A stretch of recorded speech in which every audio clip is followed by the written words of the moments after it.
¿qué diferencia ves tú entre este caso de Salvatierra y cómo ves Texcaltitlán, donde hay una rebelión prácticamente contra la familia michoacana? Pero ¿cómo entiendes tú dos casos que se acercan y de pronto parecen bien diferentes? Parece que estamos en países distintos, ¿no? El asunto tú lo sabes bien porque tú eres el experto en estos temas, has escrito muchos libros, pero te puedo dar mi opinión. El poder es el poder así, el poder está así. Cuando hay un vacío de poder, habrá alguien que llene ese vacío de poder. En este caso, ante la ausencia del Estado, alguien más va a cubrir el poder. En Texcaltitlán, creo que la población dijo, ¿sabes qué? Hasta aquí no nos pueden estar cobrando por lo que sembramos, por las gallinas, por lo que sea. Y nosotros, pues, déjenos vivir. Derecho a la vida, derecho a la felicidad, derecho a hacer las cosas que se tienen que hacer, mi querido Paco. Pero también hay que entender cómo funcionan las estructuras del crimen organizado y hay que ver la lógica de mercado que se sigue. Muchos de los carteles dicen, pues nosotros vamos a hacer el negocio. Muchos de los carteles, cuando llegan a las poblaciones, dicen, nosotros venimos por el negocio, no nos vamos a meter con los civiles a hacer esto. Un síntoma de descomposición de un cartel es cuando tienes que generar ingresos extras, ¿no? Lo mismo que sucedió cuando Calderón le declaró la guerra al narco y sucedió en Ciudad Juárez, que los mismos carteles dijeron, no, pues si nos va a declarar la guerra al gobierno, pues vamos a contratar gente de todos lados. Contratan gente de todos lados, les dan armas, les dan espacios, y para poder generar ingresos le dicen, pues te va a tocar cobrar piso, te va a tocar secuestrar, te va a tocar esto, ¿no?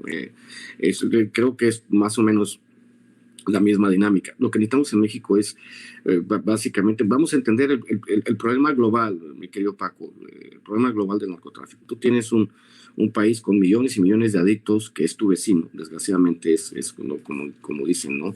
Como decían, un dicho que le dicen que decían, se lo asignaban, yo creo que a Porfirio Díaz, ¿no? México tan lejos de Dios y tan cerca de los Estados Unidos, y las dinámicas de los Estados Unidos nos arrastran, porque es un tema un poquito más profundo que tiene que ver con el sistema económico que se ve en Estados Unidos, que empuja a la gente a buscar los paraísos artificiales de las drogas, esa generación, ¿no?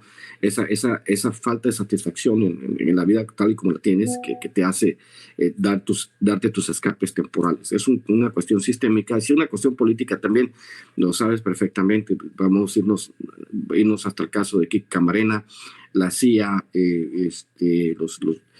los antisandinistas, el Irán Contras, el tema del mercado de drogas, que siempre ha sido un asunto que tiene que ver con los mercados, con los ingresos negros para financiar guerras sucias en otros países, la clausura de las rutas marítimas de los carteles colombianos que hicieron de México el paso natural de las drogas, el empoderamiento de esos carteles que simplemente eran distribuidores y se convirtieron en productores, cómo han ido cambiando las dinámicas del narcotráfico a través de los años. Y sí, es bastante difícil para todos, sobre todo para los pobladores como en Texcaltitlán, que pues obviamente ya estaban hartos y decidieron tomar la justicia entre sus manos. Pues, creo que murieron 11 de la célula y murieron 3 personas de la comunidad, murió el delegado, mandamos el pésame a su familia, pero desgraciadamente así es.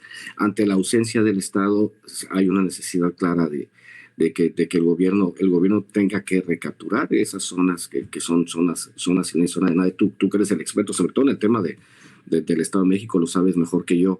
Hay una necesidad porque trae toda esa zona, ¿no? Toda esa zona de Morelos, Estado de México, Guerrero, son zonas difíciles que se debería de prestar mayor atención, y sobre todo la prevención, porque también hay que entender cuál es la necesidad, cuáles son las motivaciones personales, la falta de oportunidades, el entendimiento de la realidad de estas personas que se unen al crimen organizado. Entonces, yo de repente me hago una pregunta, ¿no?